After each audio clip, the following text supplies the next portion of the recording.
ကိုနိုင်ရှင်ချင်းမရက်တန့်ပါအားလုံးမင်္ဂလာပါမော်ပါရှင်ဒီနေ့ဒါအတွက်စကားလက်ဆောင်အစီအစဉ်မှာပြန်လည်ကြိုဆိုလိုက်ပါတယ်ရှင်ဒီနေ့ပြောချင်တဲ့အရာလေးကတော့တခြားသူတွေနဲ့နိုင်ရှင်ချင်းကိုရက်တန့်ဖို့ပါပဲရှင်ဒီနေ့ခေတ်မှာ social media တွေတုံးလာတဲ့သူတွေများလာတဲ့နေ့အမျှတခြားသူတွေရဲ့ဘဝ lifestyle အကြောင်းတွေကြိုရှင်နေတဲ့အရာလေးတွေအောင်မြင်နေတဲ့အကြောင်းလေးတွေကို sharing လုပ်လာဒါတွေ့တဲ့ခါကျရင်ကိုအားမလို့အားမရဖြစ်လာတဲ့နောင်တတွေရှိလာမယ်ကိုတိမ်ငယ်လာမယ်အားငယ်လာမယ်အဲ့လိုမျိုးခံစားချက်လေးတွေဖြစ်လာတတ်ပါတကယ်တော့လူတိုင်းမှာကိုယ်ပိုင်အားနည်းချက်အားသာချက်တွေကိုစီအချိန်စရာ timeline ဆိုတာရှိပြီးသားဖြစ်ပါတယ်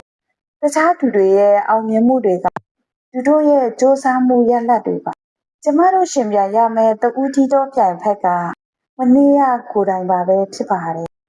မနေ့ကထက်ဒီနေ့ပိုကောင်းအောင်စူးစမ်းနေတဲ့၍တင်ဟာအောင်မြင်နေတဲ့သူတစ်ယောက်ပါပဲမိမိရဲ့စူးစမ်းအားထုတ်မှုကိုဂုဏ်ယူလိုက်ပါလက်ခံလိုက်ပါဒါရတဲ့နေ့လေးတစ်နေ့ဖြစ်ပါစေ